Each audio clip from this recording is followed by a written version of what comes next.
পরিশ্রম আর মনের শক্তি এই দুইটাই কিন্তু আপনাকে লক্ষ্যে পৌঁছাবে। আপনি যদি থেমে যান মাঝপথে এসে তাহলে কিন্তু হেরে গেলেন। সামনে বা পিছনে আপনাকে নিয়ে অনেক গসিপ করবে, সেটাকে যদি আপনি কান দেন তাহলে আপনি আপনার লক্ষ্যে কখনই পৌঁছাতে পারবেন না। পরিশ্রম কখনই বেইমানি করে না, আর মনের শক্তি সে তো আপনাকে সব সময় বাঁচিয়ে রাখে, সে আপনাকে শক্তি যোগায়, আপনাকে সুস্থ রাখে, ভালো রাখে। মনে রাখবেন, জীবনে সবাই তো পাশে থাকে না। কেউ থাকবে যতদিন আপনার কাছ থেকে কিছু পাওয়ার আশা থাকবে, আবার কেউ থাকবে যতদিন আপনার উপস্থিতিতে তার সুবিধা থাকে। কিন্তু যে কোনো কারণ ছাড়াই আপনার খোঁজ নেবে, আপনার পাশে সারা জীবন থাকবে, সে হলো সত্যিকার আপনজন আপনার।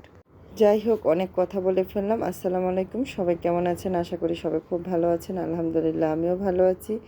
এই যে একটা গোলাপ অনেক দিন ধরে ফুটেছে, তো আজ ফুলটা অনেকটাই নুয়ে গেছে, তারপরও কেটে আমরা মা মেয়ে একটু দেখছিলাম আর একটু সৌন্দর্য উপভোগ করছিলাম। তো যাই হোক, তারপরে রান্নাঘরে আবার চলে আসলাম রান্না করতে। তো আজকে রান্নার আয়োজনে ছিল নিজেদের হাতে দেওয়া একদম ফ্রেশ ফ্রেশ শুটকি, যে শুটকিগুলি আমার মা নিজের হাতে দিয়েছিল, ঘুন্না মাছের শুটকি। তো শুটকিগুলো একদম মাঝখান থেকে কাটা ফেলে দিয়ে কুচি কুচি করে তারপর পানিতে ভিজিয়ে রেখেছি।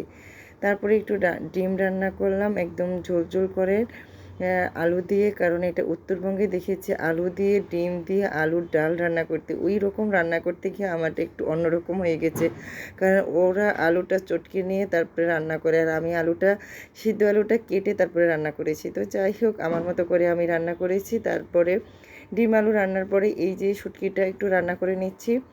তো আসলে শুটকি হচ্ছে একটু রসুন পেঁয়াজ একটু বেশি করে দিলে এটা একটু টেস্ট অন্যরকম লাগে, আর টেস্টটা ভালো হয়। আর আমি যেহেতু মরিচটা একদমই ব্লেন্ডারে করে দিয়েছি একটু ঝাল ঝাল হওয়ার জন্য, একটু ভর্তা টাইপের ভুনা ভুনা একটু ভর্তার মতো করে রান্না করার চেষ্টা করেছি, তবে অনেক বেশি মজা হয়েছিল। অনেক দিন পরে এভাবে খেয়েছিলাম। যখন শুটকিগুলি আমার মা দিচ্ছিল তখন বলছিল যে আমার নানু নাকি গন্যা মাছের শুটকি ভুনা করলে অনেক বেশি মজা লাগতো খেতে, তার জন্যই শুটকিগুলি দেওয়া হয়েছিল। তারপরে শুটকি দিয়ে তো আর খাওয়া হয়নি আমার মার। তো যাই হোক, খাবে ইনশাল্লাহ। আর এদিকে একটু ডিম দিয়ে ময়দা দিয়ে পিঠা বানিয়েছিলাম বিকালে নাস্তার জন্য। এত সুন্দর করে পিঠাগুলি ফুলছিল, আমি উল্টাতেই পারছিলাম না, একদম ফুলে টসটসে হয়ে গেছে, দেখতে খুব ভালো লাগছিল।